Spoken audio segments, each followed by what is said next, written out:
ننگے سر نماز پڑھنا کیسا ہے؟ ننگے سر نماز پڑھنے سے گھر میں کیا ہوتا ہے؟ ننگے سر نماز پڑھنے سے رزق پر کیا اثر پڑتا ہے؟ بسم اللہ الرحمن الرحیم۔ السلام علیکم محترم ناظرین۔ حضرت کعب بن مالک رضی اللہ تعالیٰ عنہ فرماتے ہیں کہ رسول اللہ صلی اللہ علیہ وآلہ وسلم کی خدمت اقدس میں حضرت جابر رضی اللہ تعالیٰ عنہ حاضر ہوئے اور آپ صلی اللہ علیہ وسلم کا چہرہ متغیر پایا۔ جابر رضی اللہ تعالیٰ عنہ اسی وقت اپنے گھر گئے اور اپنی زوجہ سے فرمایا کہ میں نے دیکھا تھا رسول کریم صلی اللہ علیہ وآلہ وسلم کا چہرہ انور متغیر تھا۔ میرا خیال ہے کہ بھوک کی وجہ سے ایسا ہے۔ کیا تیرے پاس کچھ کھانے کو ہے؟ بیوی نے عرض کیا واللہ اس بکری اور کچھ بچے ہوئے آٹے کے سوا اور کچھ نہیں۔ حضرت جابر رضی اللہ تعالیٰ عنہ نے اسی وقت بکری کو ذبح کیا اور فرمایا کہ جلدی جلدی گوشت اور روٹیاں تیار کر دو۔ جب کھانا تیار ہو گیا تو ایک بڑے پیالے میں رکھ کر حضور صلی اللہ علیہ وسلم کی خدمت میں کھانا حاضر کیا۔ پس حضور صلی اللہ علیہ وسلم نے فرمایا اے جابر اپنی قوم کو جمع کرو۔ فرماتے ہیں کہ میں اپنی قوم کو لے کر حضور صلی اللہ علیہ وسلم کی خدمت میں حاضر ہوا۔ آپ نے فرمایا کہ ان لوگوں کو الگ الگ ٹولیاں بنا کر میرے پاس بھیجتے رہو۔ اس طرح وہ ٹولیاں بنا بنا کر کھانے لگے۔ جب ایک ٹولی سیر ہو کر کھا لیتی تو دوسری ٹولی آ جاتی، وہ بھی سیر ہو کر کھا لیتی، یہاں تک کہ سب نے کھانا کھا اور برتن میں کھانا جوں کا توں بلکہ پہلے سے بھی زیادہ موجود تھا۔ جب صحابہ کرام رضی اللہ تعالیٰ عنہم کھانا کھانے لگے تو آپ علیہ السلام نے فرمایا کہ کھانا کھاؤ مگر ہڈیاں نہ توڑنا۔ پھر آپ علیہ السلام نے ہڈیوں کو جمع فرمایا اور ان پر ہاتھ مبارک رکھا اور کچھ پڑھا جسے میں نے نہیں سنا۔ وہ بکری کان جھاڑتے ہوئے اٹھ کھڑی ہوئی۔ آپ علیہ السلام نے فرمایا اے جابر اپنی بکری لے جاؤ۔ حضرت جابر رضی اللہ تعالیٰ عنہ فرماتے ہیں کہ میں اپنی بکری لے کر اپنی بیوی کے پاس آیا تو وہ بولی یہ کیا ہے؟ میں نے کہا کہ واللہ یہ ہماری وہی بکری ہے جس کو ہم نے ذبح کیا تھا۔ حضور صلی اللہ علیہ وسلم کی دعا سے اللہ تعالیٰ نے اس بکری کو زندہ کر دیا ہے۔ یہ سن کر حضرت جابر رضی اللہ تعالیٰ عنہ کی بیوی نے کہا کہ میں گواہی دیتی ہوں کہ آپ صلی اللہ علیہ وسلم اللہ تعالیٰ کے رسول ہیں۔ جب حضرت جابر رضی اللہ تعالیٰ عنہ نے بکری کو ذبح کیا تو اس کے دو چھوٹے صاحبزادے بھی وہاں موجود تھے جنہوں نے بکری ذبح ہوتی دیکھی۔ وہ دونوں چھری لے کر چھت پر گئے۔ بڑے نے چھوٹے سے کہا کہ آؤ میں تمہارے ساتھ ایسا ہی کروں جیسے ہمارے والد گرامی نے بکری کے ساتھ کیا ہے۔ چنانچہ بڑے بھائی نے چھوٹے بھائی کو باندھا اور گلے پر چھری چلا دی اور نادانی میں اس کو ذبح کر دیا اور اس کا سر تن سے جدا کر دیا۔ جیسے ہی بچوں کی ماں نے اس منظر کو دیکھا تو فوراً بھاگی اور بڑا بچہ ڈر کر بھاگا اور خوف سے چھت سے گرا اور مر گیا۔ حضرت جابر رضی اللہ تعالیٰ عنہ کی زوجہ نے دونوں بچوں کی لاشوں کو اٹھایا اور اندر لا کر رکھ دیا، اس خیال سے شور اور واویلا نہ کیا کہ کہیں اس سے آپ علیہ السلام پریشان نہ ہوں اور یہ دعوت بے مزہ نہ ہو جائے۔ نہایت صبر و استقلال کے ساتھ بچوں پر کپڑا ڈال دیا اور اس بارے میں کسی کو بھی نہ بتلایا، حتیٰ کہ حضرت جابر رضی اللہ تعالیٰ عنہ کو بھی نہ بتلایا۔ اگرچہ دل صدمہ سے نڈھال اور خون کے آنسو رو رہا تھا مگر اس کے باوجود چہرے پر کوئی پریشانی نہ تھی، بلکہ چہرے کی تازگی اور شگفتگی کو برقرار رکھا اور کھانا پکایا۔ جب جناب رسالت مآب علیہ السلام تشریف لائے، کھانا حاضر کیا گیا تو اس وقت جبرائیل امین علیہ السلام حاضر خدمت ہوئے اور عرض کیا یا رسول اللہ صلی اللہ علیہ وسلم، حضرت جابر رضی اللہ تعالیٰ عنہ کو حکم دیں کہ وہ اپنے صاحبزادوں کو بھی بلا لائیں تاکہ وہ بھی آپ صلی اللہ علیہ وسلم کے ہمراہ کھانے کا شرف حاصل کریں۔ آپ صلی اللہ علیہ وسلم نے فرمایا اے جابر اپنے فرزندوں کو فوراً بلا لاؤ۔ حضرت جابر رضی اللہ تعالیٰ عنہ فوراً باہر تشریف لائے اور اپنی زوجہ محترمہ کو فرمایا کہ بچوں کو بلاؤ تاکہ حضور علیہ السلام کے ساتھ کھانا کھائیں۔ انہوں نے عرض کیا کہ بچے موجود نہیں۔ حضرت جابر رضی اللہ تعالیٰ عنہ نے آ کر حضور علیہ السلام کی خدمت میں عرض کیا یا رسول اللہ صلی اللہ علیہ وسلم بچے موجود نہیں ہیں۔ اس پر حضور علیہ الصلوۃ والسلام نے فرمایا کہ اے جابر، اللہ تعالیٰ کا حکم ہے کہ جلدی بچوں کو بلا لاؤ۔ حضرت جابر رضی اللہ تعالیٰ عنہ دوبارہ زوجہ محترمہ کے پاس آئے اور فرمایا کہ اللہ تعالیٰ کا حکم ہے، اس لیے بچوں کو جہاں بھی ہیں جلدی بلا لاؤ۔ بچوں کی ماں جو پہلے ہی غم سے نڈال تھی، آنسوؤں کے سمندر کو آنکھوں میں سمائے ہوئے صبر و استقلال اور حوصلے کے ساتھ حضور علیہ السلام کی دعوت کر رہی تھی، اس نے جب یہ سنا تو آنسوؤں کا وہ سمندر جو بڑی مشکل سے رکا ہوا تھا وہ چھلک پڑا۔ روتے ہوئے عرض کیا کہ میں اپنے بچوں کو نہیں بلا سکتی۔ حضرت جابر رضی اللہ تعالیٰ عنہ نے فرمایا کہ روتی کیوں ہو، کیا بات ہے؟ غموں سے نڈال ماں حضرت جابر رضی اللہ تعالیٰ عنہ کو کمرے کے اندر لے گئی اور دونوں شہزادوں کی لاشوں سے چادر ہٹائی اور عرض کیا کہ یہ کب کے اس دنیا سے جا چکے ہیں۔ میں تو آپ علیہ الصلوۃ والسلام کے آرام کی خاطر بڑے حوصلے اور صبر سے یہ سب کچھ برداشت کر کے خدمت نبی کریم صلی اللہ علیہ وسلم سے اپنی آخرت سنوار رہی تھی۔ جب حضرت جابر رضی اللہ تعالیٰ عنہ نے یہ منظر دیکھا تو ان کی آنکھوں سے آنسو جاری ہو گئے، کیونکہ اس سے پہلے آپ رضی اللہ تعالیٰ عنہ اس حال سے بے خبر تھے۔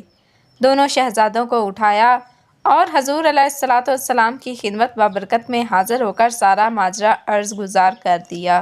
جو ہی حضرت جابر رضی اللہ تعالیٰ عنہ نے دونوں صاحبزادوں کی لاشوں کو حضور علیہ الصلوۃ والسلام کے قدموں میں رکھا تو سارا گھر غم زدہ ہو گیا، اور ماں کی ممتا جو پہلے آداب مصطفیٰ آرام مصطفیٰ صلی اللہ علیہ وسلم کے لیے خاموش تھی، زاروں قطار رونے لگی۔ اللہ تعالیٰ نے جبرائیل امین علیہ السلام کو حکم دیا کہ جاؤ میرے محبوب صلی اللہ علیہ وسلم کی خدمت میں حاضر ہو کر میرا پیغام دو کہ اے محبوب، دعا آپ فرمائیں، ان کو زندہ ہم کر دیں گے۔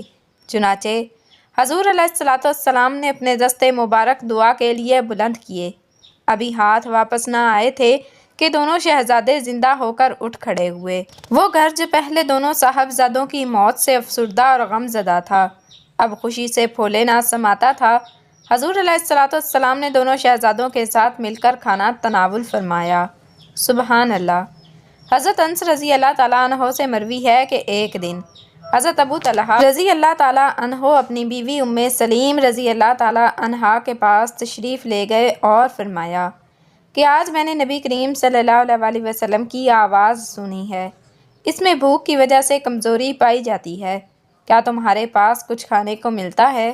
حضرت ام سلیم رضی اللہ تعالیٰ عنہا نے عرض کی ہاں، اور جو کی چند روٹیاں نکالیں، اور مجھے حضرت انس رضی اللہ تعالیٰ عنہ کو حضور صلی اللہ علیہ وسلم کی خدمت میں بلانے کے لیے بھیجا۔ حضرت انس رضی اللہ تعالیٰ عنہ فرماتے ہیں کہ میں حضور علیہ الصلوۃ والسلام کی خدمت میں حاضر ہوا تو آپ صلی اللہ علیہ وسلم نے فرمایا کیا تمہیں ابو طلحہ نے بھیجا ہے؟ میں نے عرض کیا جی یا رسول اللہ صلی اللہ علیہ وسلم۔ آپ نے اپنے پاس بیٹھے ہوئے تمام صحابہ کرام رضی اللہ تعالیٰ عنہم سے فرمایا کہ اٹھو۔ میں نے آگے آ کر ابو طلحہ رضی اللہ تعالیٰ عنہ کو اطلاع دی کہ حضور صلی اللہ علیہ وسلم صحابہ کرام رضی اللہ تعالیٰ عنہم کو ساتھ لے کر تشریف لا رہے ہیں۔ یہ سن کر حضرت ابو طلحہ رضی اللہ تعالیٰ عنہ نے اپنی بیوی حضرت ام سلیم رضی اللہ تعالیٰ عنہ کو فرمایا کہ حضور صلی اللہ علیہ وآلہ وسلم اپنے ساتھ اور بھی بہت سے لوگوں کو لے کر تشریف لا رہے ہیں، اور ہمارے پاس اتنا کھانا نہیں کہ سب کو کھلا سکیں۔ تو حضرت ام سلیم رضی اللہ تعالیٰ عنہا نے کہا کہ اللہ تعالیٰ اور اس کے رسول صلی اللہ علیہ وسلم ہماری حالت کو بہتر جانتے ہیں۔ بس حضور صلی اللہ علیہ وسلم تشریف لائے اور فرمایا اے ام سلیم، جو کچھ تمہارے پاس ہے وہ لے آؤ۔ حضرت ام سلیم رضی اللہ تعالیٰ عنہا جو کی کچھ روٹیاں لے کر حاضر ہو گئیں۔ نبی کریم صلی اللہ علیہ وسلم نے ان روٹیوں کے ٹکڑے کرنے کا اور ان پر گھی نچوڑنے کا حکم ارشاد فرمایا۔ جب روٹیوں کے ٹکڑے کر کے ان پر گھی نچوڑ دیا گیا تو حضور صلی اللہ علیہ وسلم نے ان ٹکڑوں پر اللہ تعالیٰ نے جو چاہا پڑا، پھر 10 آدمیوں کو لانے کا حکم دیا۔ 10 آدمی حاضر ہوئے اور خوب سیر ہو کر کھانا کھایا۔ پھر 10 آدمیوں کو بلانے کا حکم دیا، وہ بھی آئے اور سیر ہو کر کھانا کھایا اور چلے گئے۔ پھر 10 کو بلایا، وہ بھی آئے اور کھا کر چلے گئے، یہاں تک کہ وہ تمام صحابہ کرام رضی اللہ تعالیٰ عنہم جو 70 یا 80 تھے، سب نے پیٹ بھر کر کھایا۔ اس کے بعد آپ صلی اللہ علیہ وسلم اور سبھی گھر والوں نے کھایا۔ اس کے بعد بھی کھانا بچ گیا جو پڑوسیوں میں تقسیم کیا گیا۔ سبحان اللہ۔ سیدنا ابو ہریرہ رضی اللہ تعالیٰ عنہ سے روایت ہے کہ رسول اللہ صلی اللہ علیہ وسلم نے فرمایا، تم میں سے کوئی شخص ایسے ایک کپڑے میں نماز نہ پڑھے کہ اس کے کندھے پر کپڑے کا کوئی حصہ نہ ہو۔ برہنہ سر نماز پڑھنا آداب اور سنت کے منافی ہے۔ عذر یا مجبوری کے سبب ہو تو اس کی رخصت ہے، لیکن عادت بنا لینا قطعاً درست نہیں۔ اگر نماز کے دوران سر سے ٹوپی گر جائے تو ایک ہاتھ سے نماز میں ہی اٹھا کر سر پہ رکھنا افضل اور بہتر ہے۔ ننگے سر نماز پڑھنے سے نماز کی صحت پر کوئی اثر نہیں پڑتا۔ نماز کی قبولیت کے لیے سطر، جسم کے مخصوص حصے کا ڈھانپنا ضروری ہے اور سر ان میں شامل نہیں ہے، لہٰذا ننگے سر نماز پڑھنے سے نماز صحیح ہوتی ہے۔ سر ڈھانپنا سنت اور مستحب ہے، کیونکہ حضور صلی اللہ علیہ وسلم عموماً سر پر عمامہ باندھ کر نماز پڑھا کرتے تھے۔ یہ نماز کی زینت اور احترام کے لیے مستحب سمجھا جاتا ہے۔ کچھ ثقافتوں اور روایات میں ننگے سر نماز پڑھنے کو غیر معمولی سمجھا جا سکتا ہے۔ مثلاً مشرق وسطیٰ جنوبی ایشیا میں مرد عموماً ٹوپی یا عمامہ پہن کر نماز پڑھتے ہیں۔ یا سر ڈھانپ کر نماز پڑھنے سے عبادت کی خوبصورتی اور زینت بڑھتی ہے، جو اللہ کے حضور احترام اور خشوع کی علامت ہے۔ بعض علماء کے نزدیک سر ڈھانپ کر نماز پڑھنے سے نماز میں خشوع اور خضوع پیدا ہوتا ہے، جو عبادت کی روحانی کیفیت کو بڑھاتا ہے۔ حضور صلی اللہ علیہ وسلم نے فرمایا، جب تم میں سے کوئی نماز پڑھے تو اپنے 2 کپڑے پہن لے، بے شک اللہ تعالیٰ زیادہ حقدار ہے کہ اس کے لیے زینت کی جائے۔ کہ ننگے سر نماز پڑھنے سے نماز کی صحت پر کوئی اثر نہیں ہوتا۔ سستی سے ننگے سر نماز پڑھنا یعنی ٹوپی پہننا بوجھ معلوم ہوتا ہو یا گرمی معلوم ہوتی ہو، مکروہ تنزیہی یعنی ناپسندیدہ ہے۔ اور اگر تحقیر نماز مقصود ہے، مثلاً نماز کوئی ایسی محتمل شان یعنی اہم چیز نہیں جس کے لیے ٹوپی امامہ پہنا جائے تو یہ کفر ہے۔ اور خشوع خضوع یعنی نماز میں دل لگنے کے لیے سر برہنہ یعنی ننگے سر نماز پڑھی تو مستحب ہے۔ حضور اکرم صلی اللہ علیہ وآلہ وسلم نے فرمایا، اللہ تعالیٰ نے تجھے ہدایت پر قائم رکھے، آمین ثم آمین۔ اللہ تعالیٰ ہمیں حضور اکرم صلی اللہ علیہ وسلم کی سنت پر عمل پیرا ہونے کی توفیق عطا فرمائے اور ہمیں اسلامی تعلیمات کو سیکھنے اور سکھانے کی توفیق عطا فرمائے، آمین ثم آمین۔ اللہ تعالیٰ اور حضور اکرم صلی اللہ علیہ وسلم کے 99 ناموں میں سے ایک نام ضرور کمنٹ کریں۔ اپنی رائے کو کمنٹ میں ضرور شیئر کریں۔ جزاک اللہ۔